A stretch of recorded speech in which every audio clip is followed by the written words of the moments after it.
Wednesday lunch பாக்ஸுக்கு தயிர் சாதமும் உருளைக்கிழங்கு வறுவலும் தான் கேட்டிருந்தாங்க. இந்த கிளைமேட்டுக்கு தயிர் சாதம் வேணான்னு சொன்னேன். பட் அவங்களே வந்து நீங்கள் தாளித்து வச்சு விடுங்க, கோல்ட் ஆகாதுன்னு சொல்லி நமக்கே ஐடியா கொடுக்குறாங்க.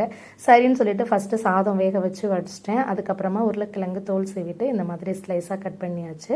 இப்போ ஒரு கடாய் வச்சுட்டு அதில் வந்து பூண்டு, இடித்த பூண்டு, கருவேப்பில்லை, வெறும் இந்த உருளைக்கிழங்கு மட்டும் போட்டு நல்லா ரோஸ்ட் பண்ணிவிட்டு அது முக்கால் பாகம் வெந்ததுக்கப்புறமா உப்பு, மஞ்சள் தூள், மிளகாய் தூள் எல்லாம் போட்டு மிக்ஸ் கொடுத்துட்டு சிம்லேயே மூடி வச்சு வேக வச்சு இறக்கணுன்னா சூப்பரான உருளைக்கிழங்கு வறுவல் ரெடி.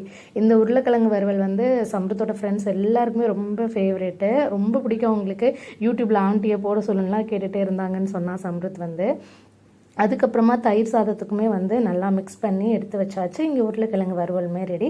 ஸ்நாக்ஸுக்கு ஆரஞ்சு தான் வச்சு விட்ருக்கேன். இன்றைக்கி சம்ருத் அப்பா வந்து இல்லை, ஊருக்கு போயிருக்காங்க. அதனால் நான் தான் பசங்களை கூட்டிகிட்டு போகணும். அப்புறம் எல்லாம் செஞ்சு முடிச்சதுக்கப்புறமா டக்கு டக்குன்னு கிளம்பி 8 மணி போலலாம் வீடு விட்டு ஸ்கூலுக்கு கிளம்பிட்டோம்.